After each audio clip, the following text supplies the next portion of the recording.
Present simple ടെൻസും do and ഡസും ഇതിന് വളരെയധികം പ്രാധാന്യമുണ്ട്. അത് ടെൻസിന്റെ തുടക്കമാണ്.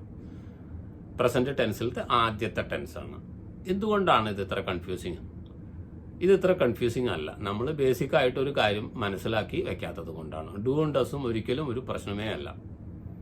നമ്മൾ ആദ്യം മനസ്സിലാക്കാനുള്ളത് വെർബിന്റെ 3 രൂപങ്ങളാണ്. എല്ലാ വെർബിനും 3 രൂപങ്ങളുണ്ട്, വേറെ രൂപങ്ങളുണ്ട്. പ്രധാനമായിട്ടും നമുക്ക് 3 രൂപം എന്ന് മനസ്സിലാക്കി വെക്കാം. Present, past participle, verb 1, verb 2, verb 3. ഇങ്ങനെ എന്താണ് verb? Take, took, taken, write, wrote, written, speak, spoke, spoken. ഇങ്ങനെ 3 രൂപങ്ങൾ മിക്കവാറും എല്ലാ വെർബുകൾക്കും ഉണ്ട്. ചിലപ്പോൾ ഈ 3 വെർബിന്റെ രൂപം ഒന്ന് തന്നെ ആവാം, അങ്ങനെയും കാണാം നമുക്ക്. ഇപ്പോൾ PUT പുട്ട്, പുട്ട്, പുട്ട്, പുട്ട് 3 രൂപം ഒന്നാണ്, മാറ്റമില്ല. പുട്ടട് എന്നൊന്നും പറയാറില്ല. സെറ്റ് എന്ന് പറയാണ് സെറ്റ്, സെറ്റ്, സെറ്റ്. ഈ 3 രൂപം ഒന്ന് തന്നെയാണ്. പക്ഷെ മിക്കവാറും എല്ലാ വെർബുകൾക്കും 3 രൂപങ്ങളുണ്ട്. ഇത് അടിസ്ഥാനപരമായിട്ട് ആദ്യം പഠിച്ചു വെക്കണം. രണ്ടാമത് നമ്മൾ പഠിച്ചു വെക്കാനുള്ളത് സബ്ജക്റ്റ് എന്താണെന്നുള്ളതാണ്, കർത്താവ് എന്താണെന്നുള്ളതാണ്. ഇപ്പോൾ വെർബ് നമ്മൾ പഠിച്ചു, വെർബ് അത്യാവശ്യമാണ്. വെർബ് ഇല്ലാതെ നമുക്ക് ഇംഗ്ലീഷ് ഭാഷ പഠിക്കാൻ കഴിയില്ല. പിന്നെ സബ്ജക്റ്റ്, ഏതൊരു സെൻറ്റൻസും ഏതൊരു വാചകവും തുടങ്ങുന്നത് സബ്ജക്റ്റിനെ കൊണ്ടായിരിക്കും. എന്ന് പറഞ്ഞാൽ ഒരു പ്രവൃത്തി ചെയ്യുന്ന ഒരാൾ, നമ്മൾ എന്തെങ്കിലും ഒരു കാര്യം നടന്നു എന്നല്ലേ പറയുന്നത്, ആ നടന്നത് ചെയ്തതിന് ഒരാളുണ്ടാവുമല്ലോ, അല്ലെങ്കിൽ ഒരു സാധനം ഉണ്ടാവുമല്ലോ, അല്ലെങ്കിൽ ഒരു വസ്തു ഉണ്ടാവുമല്ലോ. അപ്പോൾ കാറ്റടിച്ചു, അതിൽ കാറ്റാണ് അതിലത്തെ കർത്താവ്, കാറ്റാണ് അടിച്ചത്. തിരമാല അടിച്ചു, അവിടെ തിരമാലയാണ് അവിടുത്തെ കർത്താവ്. ഒരു പേരല്ലേ തിരമാല. അപ്പോൾ ഈ സബ്ജക്റ്റ് എപ്പോഴും ഒരാളായിരിക്കാം, ഒരു വസ്തു ആവാം, കാറ്റ്, മഴ, ഈ രീതിയിലുള്ളതാവാം, മൃഗമാവാം, പക്ഷിയാവാം, എന്തും ആവാം. പക്ഷെ അതൊരു പ്രവൃത്തി ചെയ്യുന്നുണ്ടാവും, എന്തെങ്കിലും ചെയ്യുന്നുണ്ടാവും. അതാണ് വെർബ്. അപ്പോൾ ആദ്യം അറിയണം കർത്താവ്. ഏത് സെൻറ്റൻസിൻ്റെ ആദ്യം, ഇപ്പം ഞാൻ സംസാരിക്കുന്നു, ഞാനാണ് സംസാരിക്കുന്നത്, ഞാൻ എന്നുള്ളത് കർത്താവാണ്. ഞാൻ എന്താ ചെയ്യുന്നത്? സംസാരിക്കുന്നു എന്നുള്ളത് ഒരു ആക്ഷൻ, ഒരു പ്രവൃത്തി. അപ്പോൾ ഇതിനെ നമ്മൾ തരംതിരിച്ച് മനസ്സിലാക്കണം. ആദ്യം വെർബിന് 3 രൂപങ്ങളുണ്ട് എന്നും, പിന്നെ ഏതൊരു സെൻറ്റൻസ് തുടങ്ങുന്നതും കർത്താവിനെ കൊണ്ടാണെന്നും, കർത്താവ് എന്താണെന്നും, ഒരു പ്രവൃത്തി ചെയ്യുന്നത് ആരാണോ, വസ്തുവാണോ, ആളാണോ, മൃഗമാണോ, പക്ഷിയാണോ, അതാണ് കർത്താവ് എന്ന് മനസ്സിലാക്കണം.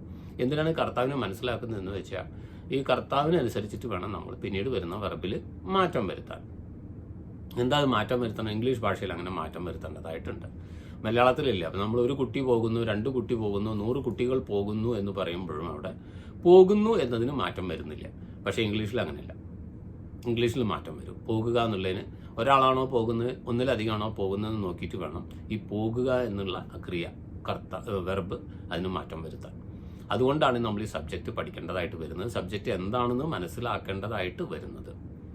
അപ്പോൾ നമ്മൾക്ക് നോക്കാനുള്ളത് ഏതൊരു സെൻറ്റൻസിലും ആദ്യം കർത്താവ് ഒന്നാണോ ഒന്നിൽ കൂടുതലാണോ എന്നുള്ളതാണ്. കർത്താവ് ഒന്നാണെങ്കിൽ നമ്മളതിന് സിംഗുലർ എന്ന് പറയും, ഒന്നിൽ കൂടുതലാണെങ്കിൽ പ്ലൂറൽ എന്ന് പറയും. ഇത് പ്രസന്റ് സിമ്പിളിൽ നമ്മൾ അത്യാവശ്യമാണ്, തുടക്കമാണ്. തുടക്കത്തിൽ പഠിക്കുമ്പോൾ ഇത് മനസ്സിലാക്കാതെ നമുക്ക് മുന്നോട്ട് പോകാൻ കഴിയില്ല. ഇനി ഒരു ഉദാഹരണം നോക്കാം. ഈ കർത്താവ് വെച്ചിട്ട്, കർത്താവ് ക്രിയ, കർത്താവ് എന്ന് പറയുമ്പോൾ സബ്ജക്റ്റ്, ക്രിയ വെർബ്, അതിനുശേഷം വരുന്നത് ഒബ്ജക്റ്റ്, കർമ്മം എന്ന് പറയാം, കർമ്മം. അതെന്താണോ ചെയ്യുന്നത് അതിൻ്റെ പ്രവൃത്തിയുടെ ഫലം ചെന്ന് ചേരുന്നത്. അങ്ങനെ തൽക്കാലം മനസ്സിലാക്കി വെക്കുക.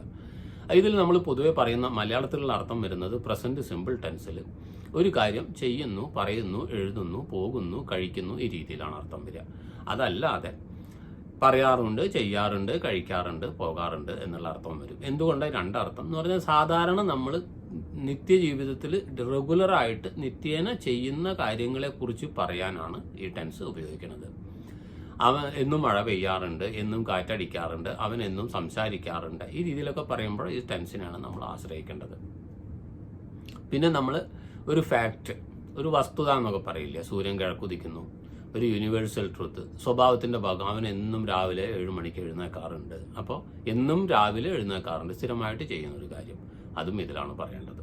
അപ്പോൾ ഇവിടെ ആദ്യം നമ്മൾ സെൻറ്റൻസ് ഉണ്ടാക്കുമ്പോൾ കർത്താവ് ഒന്നാണോ ഒന്നിൽ കൂടുതലാണോ നോക്കണം. ഒന്നാണെങ്കിൽ സിംഗുലർ, അപ്പോൾ ഹി, ഷീ, ഇറ്റ്, ഇത് ഏകവചനാണ്. ഹി, ഷീ, ഇറ്റ് സബ്ജക്റ്റ്, ഈ 3 ഏകവചനാണ്, സിംഗുലറാണ്. ഐ, വി, യു, ദേ, ഇതിനെ നമ്മൾ പ്ലൂറലായിട്ട് മനസ്സിലാക്കി വെക്കുക. പ്ലൂറൽ അല്ല സത്യത്തിൽ. I, we, you, they present സിമ്പിളിൽ വരികയാണെങ്കിൽ അതിനുശേഷം വരുന്ന ക്രിയയോടുകൂടെ യെസ് ചേർക്കാൻ പാടില്ല എന്നൊരു നിയമമുണ്ട്. കർത്താവ് ഏകവചനമാണ് പ്രസന്റ് സിമ്പിൾ ടെൻസിൽ എങ്കിൽ, ഇപ്പോൾ ഹി, അവനൊരു കത്ത് എഴുതുന്നു എന്ന് പറയാം. He writes a letter. Write എന്നുള്ള വെർബ് 3 രൂപ ഉണ്ടെന്ന് ഞാൻ പറഞ്ഞു. റൈറ്റ് എന്നുള്ളത് പ്രസന്റ് ഈ 3 രൂപത്തിലത്തെ ആദ്യത്തെ രൂപമാണ് റൈറ്റ് എന്നുള്ളത്. അതിനോടുകൂടെ ഞാനൊരു യെസ് ആഡ് ചെയ്തു എൻ്റെ വാക്കാം. അപ്പോൾ ഹി റൈറ്റ്സ്, പിന്നെന്താ എഴുതുന്നു? ഒരു കത്ത്, എ ലെറ്റർ, അവനൊരു കത്ത് എഴുതുന്നു എന്നുള്ളത് പ്രസന്റ് സിമ്പിൾ ടെൻസിലെ ഒരു സെൻറ്റൻസ് ആണ്. ഹി എന്നുള്ള ഏകോചനാണ്, അതുകൊണ്ട് റൈറ്റ് എന്നുള്ള വെർബിനോട് കൂടെ ഞാൻ യെസ് ചേർത്തു എന്നുള്ളതാണ് ഇവിടുത്തെ നിയമം.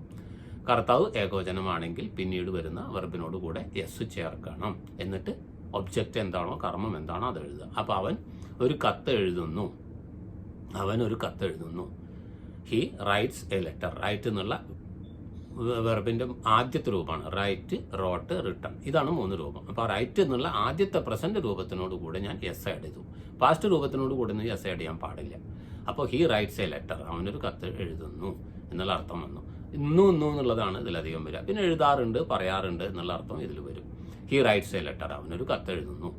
ഹി, ഷി, ഇറ്റ് ആണ് കർത്താവായിട്ട് വരുന്നതെങ്കിൽ പിന്നീട് വരുന്ന വെർബിനോട് കൂടെ യെസ് ചേർക്കണം. അതല്ലാതെ മറ്റേതെങ്കിലും ഏകവചനം കർത്താവായിട്ട് വരികയാണ്, എന്തോ ആയിക്കോട്ടെ, കാറ്റോ പുഴുവോ പാറ്റയോ പക്ഷിയോ ഒന്നാണോ എന്ന് നോക്കണം. ഒന്നാണെങ്കിൽ ഏകവചനാണോ എന്ന് നോക്കണം. ഏകവചനാണെങ്കിൽ പിന്നീട് വരുന്ന വെർബിനോട് കൂടെ യെസ് ചേർക്കണം. ഒന്നിൽ കൂടുതലാണെങ്കിൽ യെസ് ചേർക്കാൻ പാടില്ല. അപ്പൊ അവരൊരു കത്ത് എഴുതാണ്, ദേ ആണെങ്കിലോ ദേ റൈറ്റ്സ് പാടില്ല, ദേ റൈറ്റ് എ ലെറ്റർ, അവരൊരു കത്ത് എഴുതുന്നു. ഇനി അവർ കത്ത് എഴുതാറുണ്ട് എന്ന് പറയുകയാണെങ്കിലോ ദേ റൈറ്റ് ലെറ്റർ. ദേ റൈറ്റ് ലെറ്റർ എന്ന് പറഞ്ഞാൽ അവർ കത്ത് എഴുതാറുണ്ട് എന്നുള്ള അർത്ഥം അതിന് വരും. സ്ഥിരമായിട്ട് ചെയ്യുന്ന ഒരു കാര്യം. ഇതിന് നമ്മൾ ചോദ്യം ഉണ്ടാക്കുകയാണ്. ഇവിടെ ചോദ്യം ഉണ്ടാക്കാനുള്ളത് ഡു ആൻഡ് ഡസ് ആണ്. എന്തിന് 2 എണ്ണം? ഡസ് എന്നുള്ളത് ഏകവചനമുള്ള കർത്താവിൻ്റെ കൂടെ ഉപയോഗിക്കാനാണ്. ഡു എന്നുള്ളത് ബഹുവചനം കർത്താവായിട്ട് വരുമ്പോൾ ഉപയോഗിക്കാനാണ്. അപ്പോൾ ഐ, വി, യു, ദേ വെച്ചിട്ടാണ് നമ്മൾ ചോദ്യം ചോദിക്കുന്നതെങ്കിൽ അതിൻ്റെ മുന്നിൽ എന്ത് വരണം? ഡു വരണം. ഹി, ഷി, ഇറ്റാണ് വരുന്നതെങ്കിലോ ഡസ് വരണം. അപ്പോൾ അവനൊരു കത്ത് എഴുതുന്നുണ്ടോ എന്ന് ചോദിക്കുകയാണെങ്കിൽ does he write a letter, does he write a letter. നിനക്ക് എന്നെ ഇഷ്ടമാണോ ചോദിക്കുകയാണ്. നീ എന്നെ സ്നേഹിക്കുന്നുണ്ടോ? Do you love me, do you love me. ഞാൻ പറഞ്ഞു ഐ, വി, യു, ദേ വരുമ്പോൾ ഡു ഉപയോഗിക്കണം. അപ്പോൾ ഡു ആദ്യത്തിൽ സെന്റൻസിന്റെ ആദ്യ ഭാഗത്ത് കൊണ്ടുവന്ന് വെച്ചപ്പോൾ എന്തായി? ചോദ്യമായിട്ട് മാറി. ഡസും സെന്റൻസിന്റെ ആദ്യ ഭാഗത്ത് കൊണ്ടുവന്ന് വെക്കുമ്പോൾ എന്താവും? ചോദ്യമായിട്ട് വരും. Does he love her, does he love her. He ഏകോചനാണ്, അതുകൊണ്ട് ഡസ് ഉപയോഗിച്ചു. ഡസ് ഹി ലവ് ഹെർ ചോദ്യമായി. അവൻ അവളെ സ്നേഹിക്കുന്നുണ്ടോ, ഇഷ്ടപ്പെടുന്നുണ്ടോ? ഇഷ്ടപ്പെടാറുണ്ടോ എന്നല്ല, അവൾ ഇഷ്ടപ്പെടുന്നുണ്ടോ? ഡു യു സ്മോക്ക്, നീ സിഗരറ്റ് വലിക്കാറുണ്ടോ? സ്മോക്ക്, സിഗരറ്റോ ബീഡിയോ സ്മോക്കിംഗ് ചെയ്യാറുണ്ടോ? Do you smoke. ഡുവും ഡസും വളരെ എളുപ്പമാണ് ഈ രീതിയിൽ പഠിച്ചു പോയാൽ. ഒന്നേ ഓർമ്മിച്ച് വെക്കാനുള്ളൂ, ഡസ് എന്നുള്ളത് ഏകവചനത്തിൻ്റെ കൂടെ ഉപയോഗിക്കാനുള്ളതാണ്, ഡു എന്നുള്ളത് ബഹുവചനത്തിൻ്റെ കൂടെ ഉപയോഗിക്കാണ്. ഇതൊന്നും മാറി നിൽക്കുന്ന ഒരു നിയമമാണ്. ഐ, വി, യു, ദേ വരുമ്പോഴെപ്പോഴും അതിൻ്റെ കൂടെ ഡു ഉപയോഗിക്കണം. പ്രസന്റ് സിമ്പിൾ ടെൻസിൽ ഹി, ഷി, ഇറ്റാണ് വരുന്നതെങ്കിൽ ഡസ് ഉപയോഗിക്കണം ചോദ്യം ഉണ്ടാക്കാൻ. ഒരു കാര്യം ചെയ്യുന്നുണ്ടോ, പറയുന്നുണ്ടോ, ചെയ്യാറുണ്ടോ, പറയാറുണ്ടോ എന്നുള്ള അർത്ഥമാണ് ചോദ്യത്തിൽ വരിക. അവൻ വരാറുണ്ട്, എന്നിവിടെ വരാറുണ്ട്. അപ്പം അവൻ എന്നിവിടെ വരാറുണ്ടോ എന്ന് ചോദിക്കണമെങ്കിൽ അവനാണ് ഏകവചനാണ്. അപ്പം does he come here. Comes എന്ന് വേണ്ട ആവശ്യമില്ല അവിടെ. ഡസ് ചേർത്തത് കൊണ്ട് പിന്നെ കംസ് എഴുതേണ്ട കാര്യമില്ല. Does he come here every day. അവനിവിടെ എന്നും വരാറുണ്ടോ? വളരെ സിമ്പിളാണ്. സിമ്പിൾ ടെൻസ് പോലെ തന്നെ വളരെ സിമ്പിളാണ്. ഓർക്കാനുള്ളത് ഏകവചനവും ബഹുവചനവും ഒന്നാണ്. ഏകവചനമായിട്ട് വരുമ്പോൾ ഡസ് ഉപയോഗിക്കണം ചോദ്യം ഉണ്ടാക്കുമ്പോൾ. ഐ, വി, യു, ദേ എന്ന് 4 എണ്ണം വരുമ്പോൾ ഡു. ഇതല്ലാതെ മറ്റെന്തെങ്കിലും വരികയാണെങ്കിൽ, ഏകവചനമായിട്ട് മറ്റെന്തെങ്കിലും വരികയാണെങ്കിൽ അപ്പോൾ ഡസ് ഉപയോഗിക്കാം. ഐ, വി, യു, ദേ കൂടാതെ മറ്റെന്തെങ്കിലും ബഹുവചനമായിട്ട് വരികയാണെങ്കിൽ രാജ്യങ്ങളുടെ പേരാവാം. ഇന്ത്യ, പാകിസ്ഥാൻ, ജപ്പാൻ എന്നൊക്കെയാണ് രാജ്യങ്ങളുടെ പേരാണ് കർത്താവായിട്ട് വരുന്നത്. പേരുകളാവാം കർത്താവ്. 3 എണ്ണം ഒന്നിൽ കൂടുതലാണ് വരുന്നതെങ്കിൽ അപ്പോൾ do. Do these countries play football. Do these countries, ഈ രാജ്യങ്ങൾ, ഈ ദീസ് എന്ന് പറഞ്ഞാൽ ബഹുവചനമാണ്. Do these countries play football. ഈ രാജ്യങ്ങൾ ഫുട്ബോൾ കളിക്കാറുണ്ടോ? അപ്പോൾ കളിക്കാറുണ്ടോ, ദീസ് ബഹുവചനത്തിൻ്റെ കൂടെ ഡു ഉപയോഗിക്കണം എന്ന് കാണിക്കാൻ വേണ്ടിയിട്ടാണ് ഇവിടെ ഡു പറഞ്ഞത്. ഈ വീഡിയോ ഇവിടെ പൂർണ്ണമാകുന്നു. ആദ്യമായിട്ട് കാണുന്നവരാണെങ്കിൽ ചാനൽ സബ്സ്ക്രൈബ് ചെയ്യാൻ മറക്കരുത്. അതുപോലെ തന്നെ ഇഷ്ടപ്പെട്ടുവെങ്കിൽ ലൈക്ക് ചെയ്യാനും ഷെയർ ചെയ്യാനും മറക്കരുത്. അടുത്ത വീഡിയോയിൽ വീണ്ടും കാണാം ഒരു പുതിയ ടോപ്പിക്കുമായിട്ട്. അതുവരെ എല്ലാവർക്കും നന്ദി, നമസ്കാരം.